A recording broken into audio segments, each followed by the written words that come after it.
ลา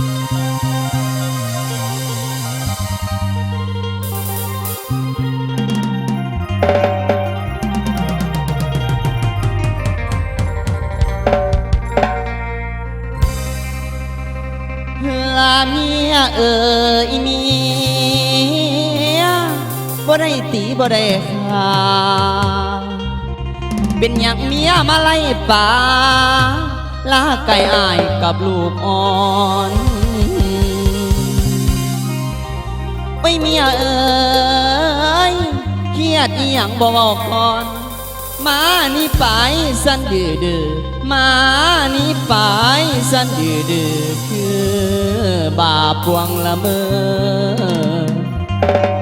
สติลอยปล่อ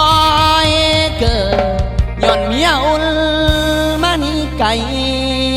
น้องสั่งไปไล่ลาห่างตาลาอายละได้ยินเสียงบุตรตาห้องเอ๋อยู่ในบ่อนอุ้ยเมียเอ้ยคันได้ยินลูกอ่อนทางอายให้คิดนำไอ้อ้อยเด้อเมียเอ้ยเอายาว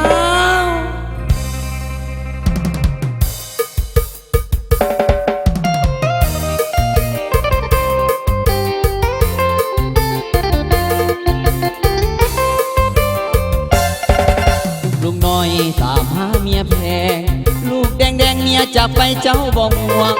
ลืมคนหักน้องเป็นคนหลอกลวงเมียบ่ห่วงลูกน้อยตาดำมินน้องเขียดเรื่องใดสั่งไผ่น้อเมียของข้าคือน้องเขียดให้พี่น้องเอามาเถิดนะผัวหักน้องคนเดียวเที่ยวไปแถวเวียงจันทน์จนว่าคนสวยแต่น้อลูกล่ะมันน่าเจ้าลักดีทุกมือนี่บอกคือเก่าเขาหลังแม่เจ้าทำยังเอามาสั่งเป็นไปได้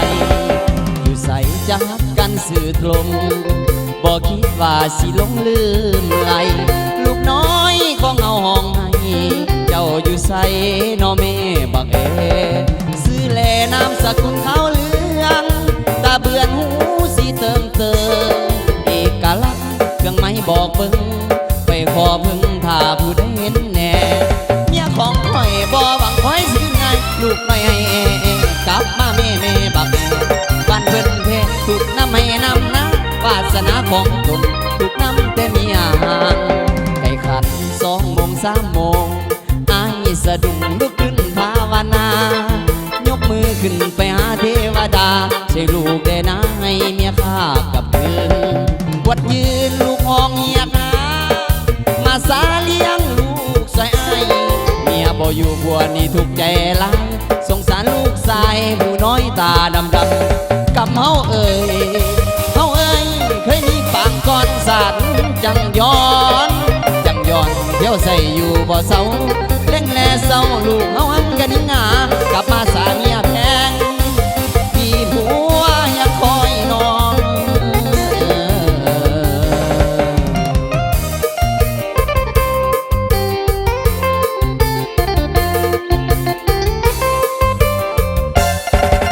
ลุงน้อยตามหาเมียแพง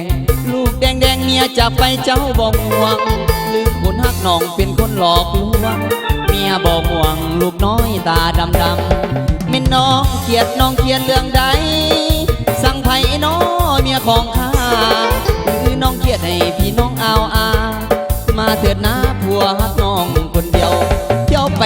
แถวเวียงจันทน์จนว่าคนสวยแต่น้อลูกล่ะมันน่าเจ้าลักดีทุกมือนี่บอกคือเก่าเขาหลังแม่เจ้าทำยังเอามาสั่งเป็นไปได้อยู่ใส่จะฮักกันสื่อตรงบอกคิดว่าสิลงลืมไหลลูกน้อยของเอาห้องให้เจ้าอยู่ใส่นอแม่บักซื้อแลน้ำสกุลขาวเหลืองตาเบือนหูสีเติมเอกลักษณ์เครื่องไม้บอกเบิ่งไปขอพึ่งถ้าผู้ใดเห็นแน่เมียของข่อยบ่หวังคอยซื้อไงลูกน้อยให้กลับมาแม่บัก ของตนถูกน้ำแต่เมียห่างไก่ขัน2 โมง 3 โมงอายสะดุ้งลุกขึ้นภาวนายกมือขึ้นไปหาเทวดาช่วยลูกได้นะให้เมียข้ากลับคืนวัดยืนลูกห้องเงียกหามาสาเลี้ยงลูกใส่ไอเมียบ่อยู่ผัวนี่ทุกข์ใจหลายสงสารลูกชายผู้น้อยตาดำกับเฮาเอ่ยเคยมีปางก่อนสาดจังย้อนเที่ยวใส่อยู่บ่เศร้าเล่งแลเศร้าลูกเฮา